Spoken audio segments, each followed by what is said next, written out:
In World of Tanks, not all maps are perfectly symmetrical. There are maps resembling real-life locations with varied terrain and rough shorelines. It's harder to provide equal opportunities to both teams on such maps. But it doesn't mean you can't take advantage of them. Let's look at Fjords. This is a map with several routes, all completely different from each other. Some of them seem to be interlinked, while others look totally isolated at first glance. This doesn't make life easy for light tanks. They have very few opportunities to spot the enemy from the safety of a bush. Any attempt to actively spot may be their last. And in general, there are not many positions where you can play scout for more than a couple of minutes. Let's look at the trajectories of the best battles played. You can see the tanks on the left were that bit luckier. Position number 1. From here, you can control one of the favorite routes for enemy scouts. You can make things difficult and prevent them from climbing the hill. Also, you can see the edge of the forested slope where the enemy TDs like to nest. If you spot them, they're free game. Just be careful. Those who want to take you out can appear on the opposite side. If you're more agile and can expose only a small part of your turret to fire, you're more likely to win such a duel. But as there are no quiet spots for light tanks on Fjords, there's always a risk. If you can't spot here and the central hill is free of enemies, you can try to take this position yourself. Yes, it's very dangerous. Your tank will be in range of half the enemy guns. But if you survive, you'll get a precious opportunity to fire at enemy heavy tanks. It'll take them some time to realize why their HP has started draining. Again, don't try and take this position in the first seconds of battle. Give the enemy a few minutes to get distracted by other targets. You can also shoot at the central hill from above on the other side. But when a light tank reaches this position, it discovers the enemy vehicles are already on the defensive. You can dish out a lot of damage from here. But you can take some as well. This position may be more suited to medium tanks, but it doesn't mean light tanks can't set up here and impact the battle.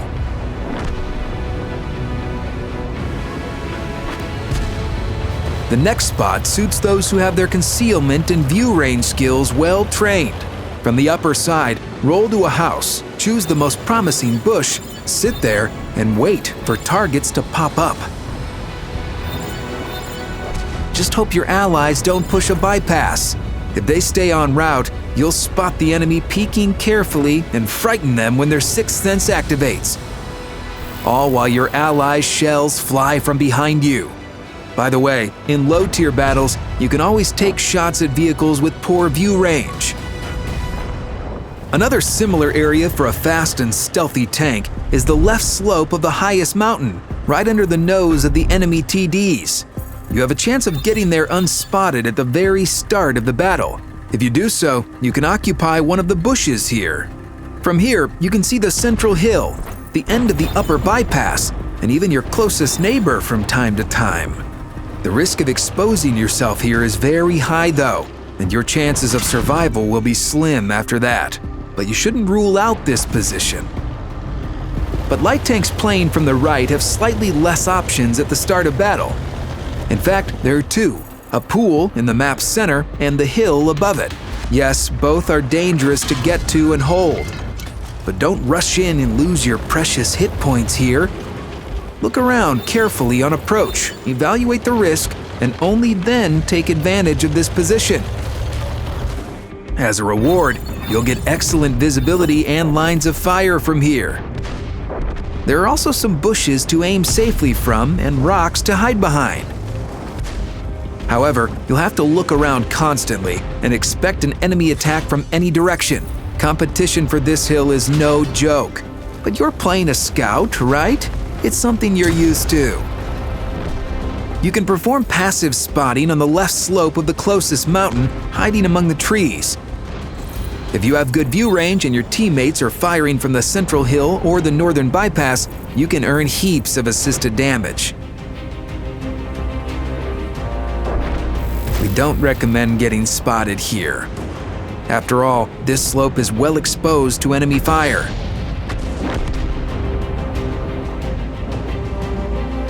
And the last route for light tanks that perform the best on fjords goes from this eastern base to the upper right corner of the map along the bypass. This route is not for helping your allies by spotting the enemy. Here, you need to do damage yourself and play like a medium tank.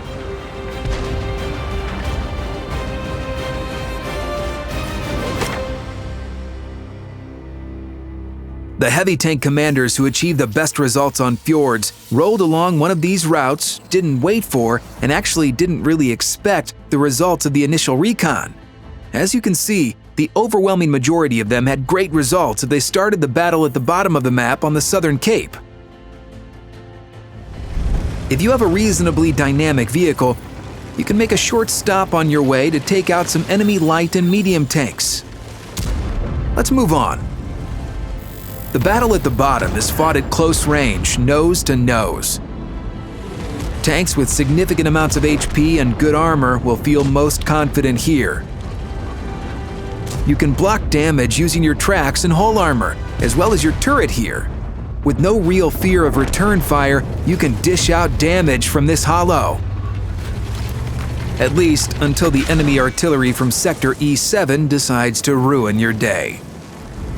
After you push through, proceed with reasonable caution. TD nests in sectors H9 through J0 might not be so popular anymore, but you can still take a pretty painful hit from there. Tanks at the eastern base play in a similar way.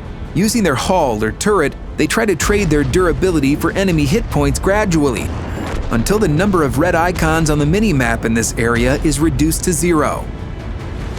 Don't huddle together in this narrow bottleneck, you'll just get in each other's way. It's the best way to get destroyed fast. By the way, if there's artillery in battle, try to keep to the right. They often go to sectors A5 through A6 and can conveniently lob shells at your rear. Although clashes on the southern cape of fjords are the most popular pastime among heavy tanks, fast heavy tanks can go up the central hill from the western base.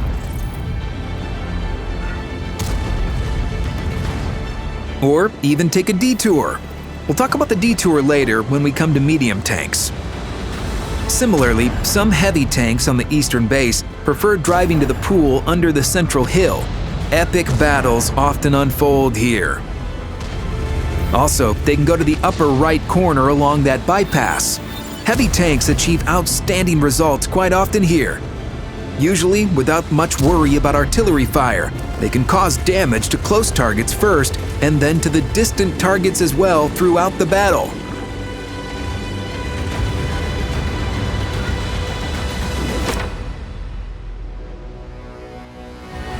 There's still a lot to tell about fjords, but let's take a break. In the second part of our research, we'll find out how medium tanks play on fjords, how the tank destroyers can complete their hardest personal mission, and what positions SPGs should occupy and why. See you soon.